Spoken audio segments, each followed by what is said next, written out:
The air was thick with tension as James, his mother, and Lynette stood outside the sleek glass building. Their earlier attempt to force their way into the company had been thwarted, but Lynette had not given up. Her eyes gleamed with malicious intent as she turned to the security guard, a devilish grin forming on her lips. "Let them in," Lynette ordered, her voice dripping with authority. "Rita's giving a speech in the conference room today. I know she's going to try and pull her little act again, and I want them to see it all. This is the perfect moment. We're going to make sure she's exposed for the fraud she is." The guard, though confused by Lynette's sudden orders, hesitated for only a moment before nodding and stepping aside. James and his mother, their faces contorted with rage, followed Lynette as she led them through the sleek hallways of the company. Every step felt like an inch closer to the storm they were about to unleash.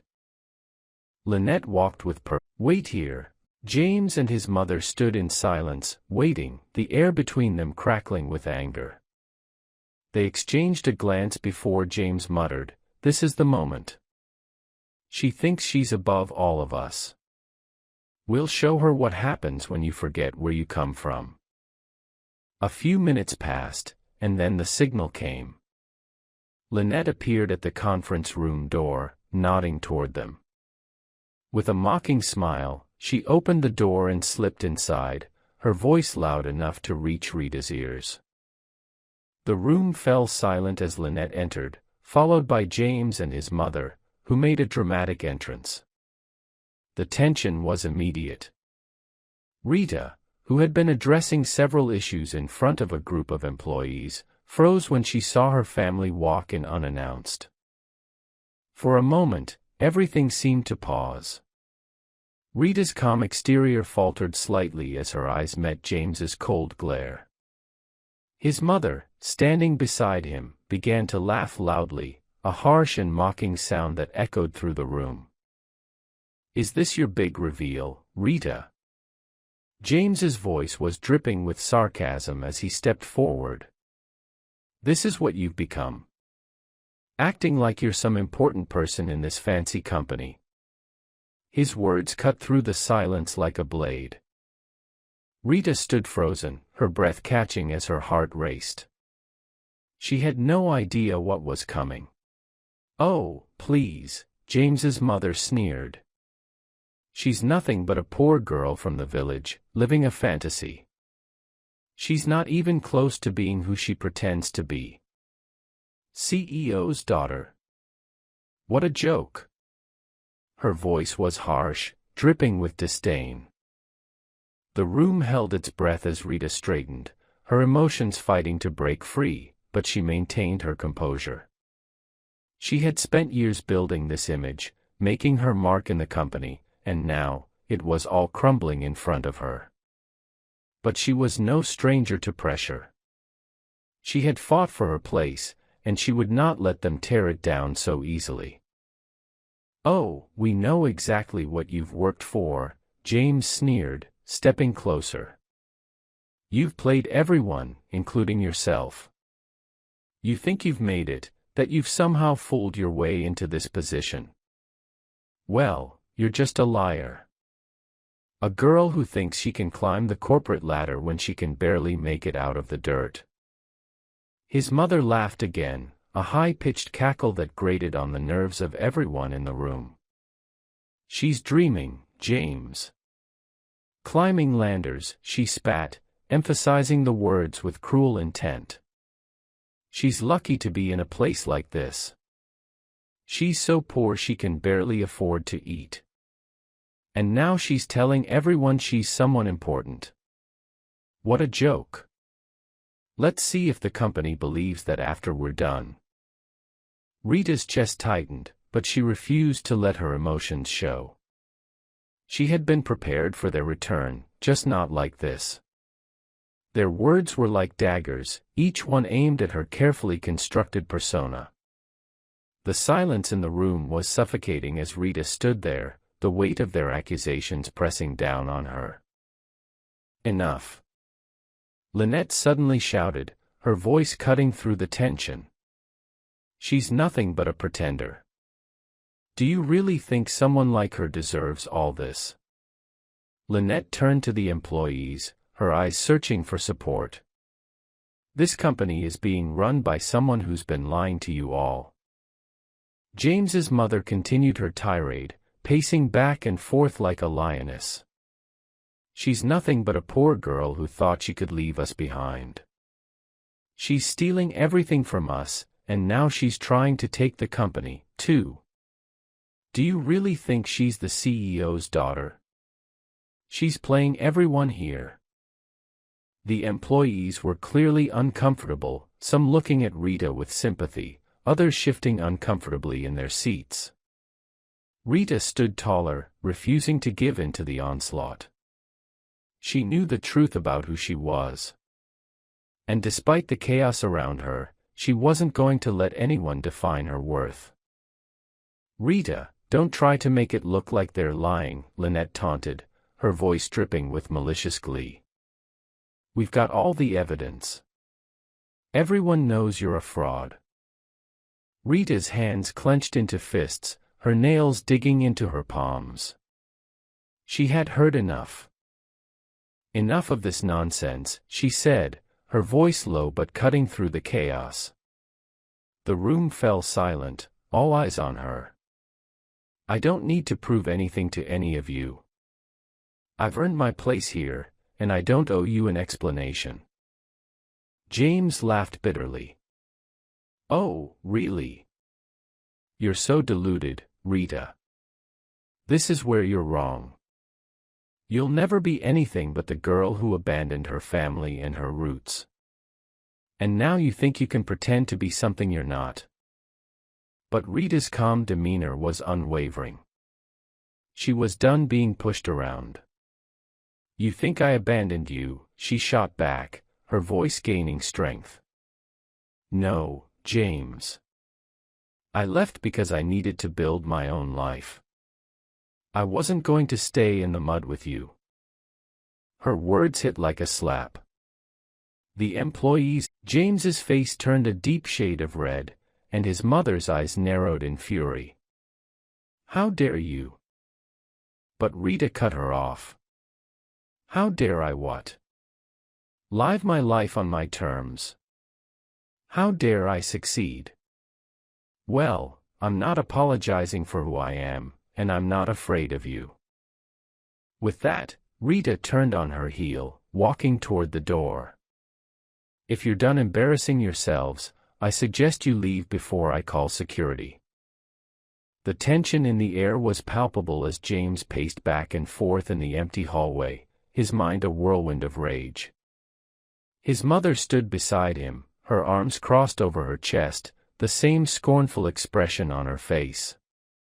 They had just witnessed Rita's bold departure from the conference room, her composure and defiance leaving them seething with frustration. But James wasn't ready to let her go without one last attempt to tear her down. "That girl," James muttered under his breath, his fists clenched tightly at his sides. His mother, never one to let an opportunity for humiliation pass, leaned in close, her voice dripping with venom. "She's nothing but a gold digger, James. Always has been. She left us for the city, for a better life, pretending like she was some sort of saint. It's clear she only married you for what you could give her. Now that she's climbed the ladder, she's left you behind and is probably eyeing the next rich man."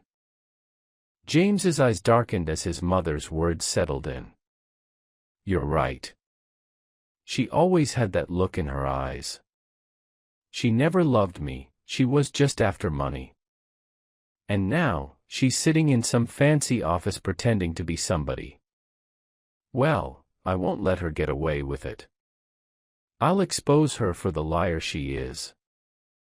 With a grim expression, James made up his mind. He would confront Rita. And this time, he would twist the narrative to make sure she couldn't wriggle out of it. The door to the conference room swung open with a loud bang as James stormed in. "What's this? Another one of your attempts to humiliate me?" Rita asked, her voice steady but her pulse quickening as she saw the look on James's face. James didn't waste any time.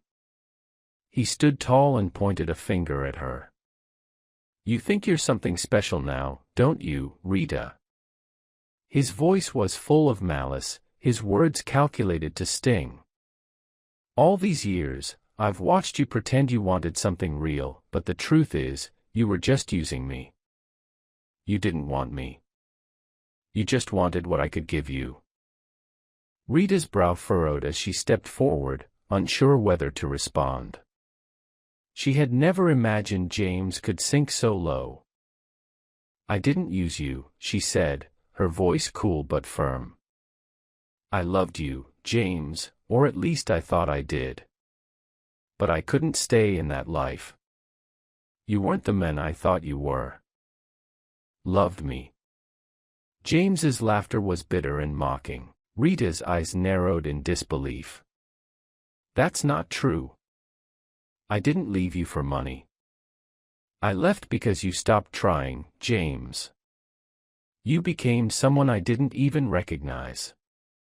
You were never there for me. You only cared about your own problems and your pride.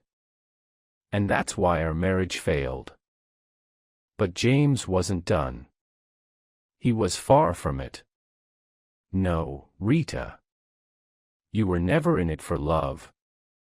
You divorced me because I didn't have enough to keep you satisfied. You were always looking for someone better. Someone with more money. Someone who could get you the things you wanted, the things I couldn't give you. Don't pretend like you didn't." The words cut like knives. James's accusations twisted everything they had shared into something ugly, something shallow. Rita's heart sank as the words pierced through her, but she fought the urge to back down. She couldn't let him do this to her. Not again.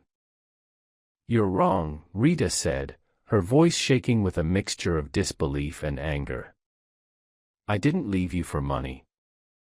I left because I had to find myself. You don't understand that. You don't even see what you've become. You've been so focused on what you didn't have that you pushed everything away, including me." Rita's hands clenched into fists, but she refused to let her emotions take over. "You can say whatever you want, James. But the truth is, you're angry because I moved on. I'm not the same girl you left behind. And I'll never be that girl again." James took a step forward, his expression now full of contempt. "You think you've got it all now, don't you? But let me tell you something, no matter how much you climb, no matter how many people you fool, you'll always be the same person. You'll always be that girl who left me for a better life. You're a gold digger, Rita. You always have been." The words stung, but Rita refused to let him see how deeply they had affected her. She had worked too hard, fought too much to let his toxic words tear her down. She had come too far. With one last glance at James, Rita turned and walked away, her head held high. James's eyes followed her every step, a mixture of rage and bitterness swirling inside him. But Rita was done. She had said all she needed to say. James stormed out of the meeting hall, his ego bruised and his pride shattered by Rita's bold confrontation. But instead of swallowing his shame, he let his rage take over. He lingered in the company corridors, pacing like a wounded lion, spewing venom to anyone who would listen. "You people think she's some saint," he scoffed at a group of junior employees whispering nearby. "Let me tell you who Rita really is, just a street girl who got lucky. She's nothing but a liar and a user. She slept her way up, mark my words. She's only here because she found a rich man to latch onto. You see her talking all big now, acting like some boss lady, but she's a manipulative woman who destroyed her own marriage to chase city wealth. She's not even qualified for that office she's sitting in. You all have been fooled." The words stung even those who didn't know Rita personally. A few staff members tried to speak up, but James cut them off, his voice growing louder and more vicious. "And don't even get me started on that CEO's daughter nonsense, lies. All lies. That girl wouldn't know class if it slapped her. She's pretending, faking everything. A gold-digging liar, that's who she is." "Enough," a cold, commanding voice interrupted. James turned sharply, and froze. Harry stood at the end of the hallway, his tailored. Harry's jaw clenched as he took slow, deliberate steps forward. James tried to keep his composure, but the authority in Harry's voice made his confidence falter. "I am just telling them the truth. They deserve to know." James scoffed, trying to regain his footing. "Criminal. You're defending her lies now. Are you sleeping with her too? Is that why you're—" Harry raised a hand, and the guards moved forward instantly. "That's enough," he said coolly. "You're under arrest for defamation, trespassing, and harassment. I warned you earlier, and you chose not to listen." Before James could react, the guards flanked him and grabbed his arms. "This is a mistake. You can't do this." "I have the right to speak the truth," he shouted, trying to resist. "No," Harry replied calmly, stepping aside as the guards began to escort James away. "You have the right to remain silent. I suggest you start exercising it before the charges pile up further." James thrashed in the guard's hold as he was dragged through the corridor. "Rita is a fraud. You'll all see. She'll fall one day, just wait and see." But no one paid him any attention now. Colleagues who had been watching stood stunned and silent. Some looked disgusted. Others looked disappointed. And some, especially those who had worked closely with Rita, were filled with newfound admiration for her strength. As James's voice faded down the hallway, Harry turned to the crowd and said firmly, "Let this serve as a warning. We do not tolerate slander, harassment, or cruelty here. If anyone else feels the need to bring personal vendettas into this workplace, know that they'll be dealt with in the same way." With that, he turned and walked away, leaving a lasting silence and a hallway full of humbled spectators. The sun was barely up when the security guards at the company gate spotted an all-too-familiar figure storming toward them, her headscarf askew, slippers flapping furiously against the pavement, and fury painted across her face like war paint. It was James's mother. "Open this gate," she bellowed, slamming her fists against the metal bars. "You think you can just arrest my son and go about your day like nothing happened? Let me in." The guards tried to reason with her, but she was having none of it. She pointed a trembling finger at the company's towering building. "That girl, that harlot, Rita. She destroyed my son's life. She was nothing but a beggar when she married into our family. We gave her a roof. We gave her food. And what did she do? Left my son when he had nothing." Her voice grew louder, drawing attention from curious onlookers passing by. Employees arriving for work slowed down, some even stopping in disbelief as the woman's tirade continued. "She left my son because we were poor, because we couldn't afford her city lifestyle. And now she's had the audacity to have him arrested like a criminal," she shouted, tears streaming down her face, though whether from anger or shame, no one could tell. "She's evil. Wicked. I warned James not to marry a girl from the city. A few security guards stepped forward to calm her down. She lured him in with her lies, then walked out on him when he couldn't feed her greed. She thinks she's something now, with her high heels and fancy clothes, walking around like she's a queen. She kicked the gate, her slipper flying off and hitting a guard on the shin. She's not a queen, she's a gold digger. A curse. Inside the building, the commotion reached the front desk, and someone quickly placed a call to HR and the company's internal security.